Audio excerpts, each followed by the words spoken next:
to arbitrage numbers instead of in front of that alley finger where it comes. Welcome back to NFL Live. Stuart Scott was one of the best we ever had covering the NFL on ESPN. And even when he was battling cancer, his fighting spirit never wavered. Tonight, you can see the 30 for 30 documentary on his life. Here's a sneak peek. The season is over. Field has watched the tape. He's collected intel from the teams to give us this beauty. Okay, quick disclaimer, by the way, by ESPN Research. So, Field, take us through the top 5. Let's go to the very top here, Laura, and a big apple trade between the two teams. It's a bad offensive line and a good offense. If you don't have a good offensive line, you're going to struggle. Yeah, those are, it's always funny when we're in that green room at the draft field, we're like, man, there's a run on these lines. There's a lineman to protect him is where they are. O-line, D-line, that's how you build your team. Okay, Graz, the Browns and Saints both passing on a quarterback. I realize it's early, but those teams, have they seen enough from Tyler Shough and Shedeur Sanders to move forward with them? Well, no, but they could. And it's like a draft where we're going to have 5 quarterbacks taken in the first half. Yep. Right. So the question becomes, feel like you have to get a quarterback in the first round. To reach for a guy that you don't necessarily believe in. If these guys end up there and they love Fernando Mendoza, then it could be, see you Shedeur, see you Tyler. Yeah. But right now, I think what we're looking at is audition time in New Orleans.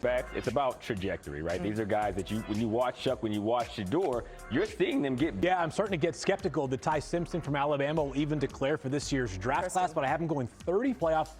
And they happen to play Oklahoma in the first round, who's right there with Georgia and Ohio State for the best defense in college football. Our Mason Thomas is like, hey, Ty Simpson, we may convince you to stay another year because you may not want to go out after the tape. But either way, Ty Simpson is capable, and Kirby Smart just told me this last night. Vaughn joining us now. Mike, you're familiar with this kind of veteran QB signing from when you signed Brett Favre, as we just mentioned there. How do you see this going with Phillip Rivers? I was there, and we also had Vinny.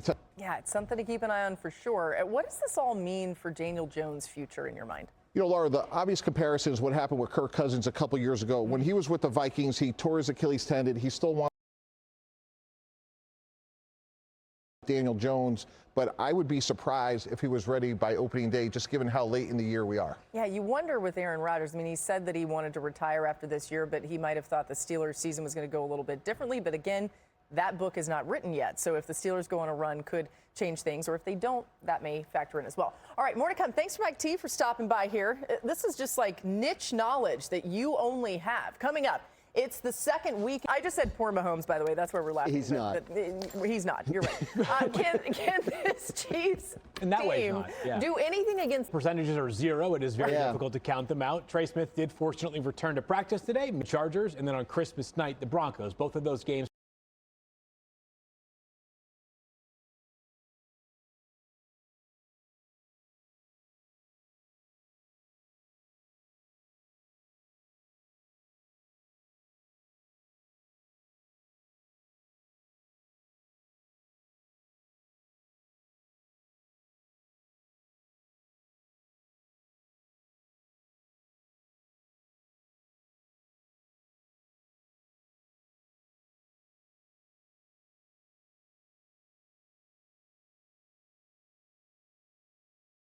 catching runs, I expect Cole Bishop.